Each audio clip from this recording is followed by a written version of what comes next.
So, with the whole situation with the virus, keeping everyone at home, I've pretty much been at my own house dealing with the whole situation here.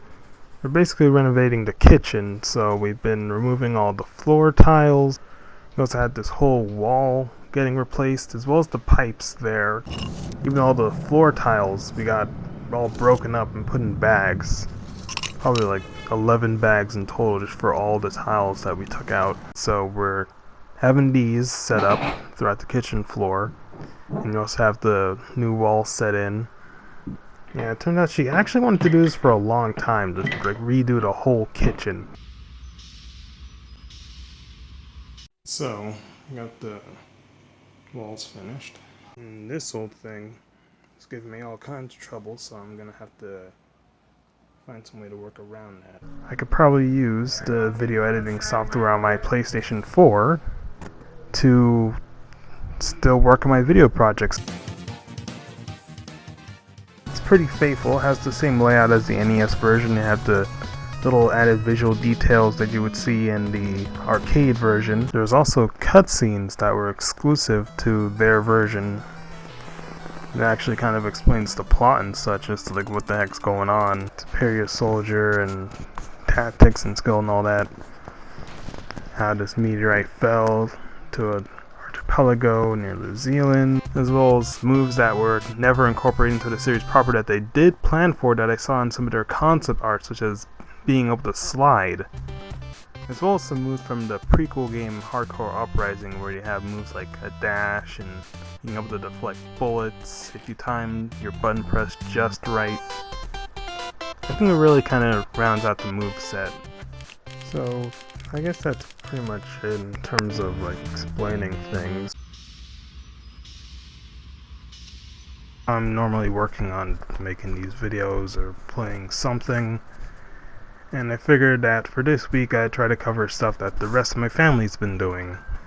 There's this project that my mom's been working on. She's been making various masks for people to use due to the whole situation with the virus. Of course, it's all FDA approved materials. Went over it then herself. What I'm doing is finishing up the mask. The inside of them have to be compliant with the material the nurses and doctors said to use, which is the cotton flannel material. So the inside is cotton flannel and the outside can be anything else. As of this point, I've sold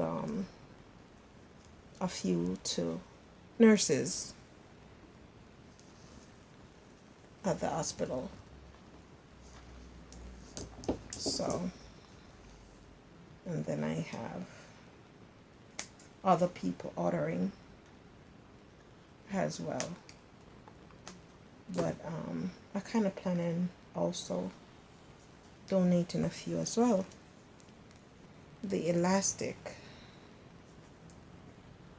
which in turn goes behind the ear like this. When you fit it, it goes behind the ear like that. And that's the finished product. My uncle, on the other hand, is a different story. He used to work at the airport in Newark, but since he can't really do that, he's sort of just home. So basically just like what you've been doing all this time. Just relaxing, playing TV, watching TV, playing video and playing games on my phone. That's it pretty much. I take a 1 and 2 run on the road for about 10 minutes the most.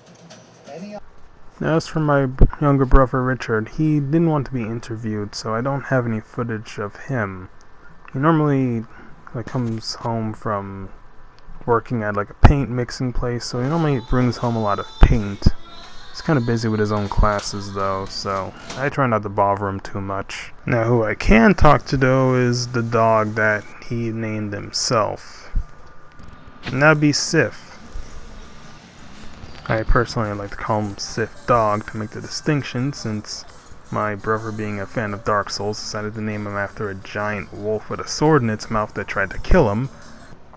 Sort of a odd comparison, I know, but I'm not the one that bought him in the first place, so whatever. There's this storyboard thing I gotta do. I never really had time to work on it lately. Other assignments and chores to work on. But then a thought occurred to me. What if instead of just limiting it to what I'm drawing right now, what if instead I show stuff that I've drawn over the years? But I'd say my teen years is where I was like drawing much more by comparison. Now, I draw all kinds of things back then, or some I even redrew, like this Desert Kingdom here. I especially like how that one turned out. Especially detailed. I even got into like designing weapons and devices and whatnot, and that's when things really started to get crazy. Something like, how do you improve gloves, or how do you make hoverboards? I was just combining like all kinds of stuff, really. Really inspired by stuff like Ratchet and Clank and I think Sonic Riders stuff, sci-fi things. Like even here with the Versagear, it like turns into several things at once. So I always kind of considered drawing like people to be my weakness, but I kind of got over it over time, I guess. I tried designing creatures and people, or like Sky Island type stuff, which really stuck to me. Like I really like the concept of a land in the sky. There's like castles or cities or like just clouds you could walk on, or like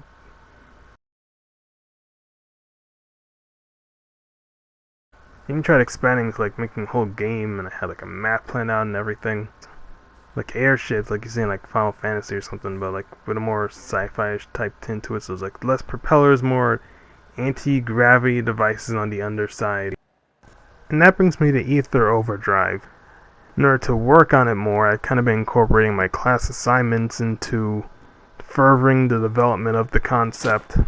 So here you have like stuff about Gateway City, and like stuff like the meteor that kind of kickstarts the plot, and like various locations, and I think the layout was inspired by beat 'em ups.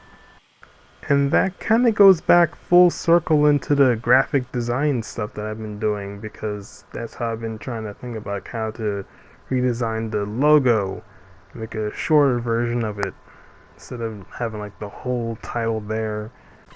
While I would like to make a comic of sorts, I don't really see that happening in terms of like a profitable sort of venture, so it has to be like for its own sake, because the comic industry is sort of dying right now.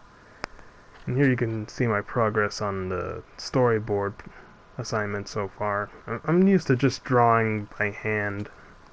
I'm not really used to the whole digital thing. It's like I'm still trying to get a good grasp on it, but you know, like I've been drawing with paper for so many years, and I'm just so used to it, you know. Kind of digital art kind of takes some practice, especially when you're using a mouse instead of an actual like pencil or pen. So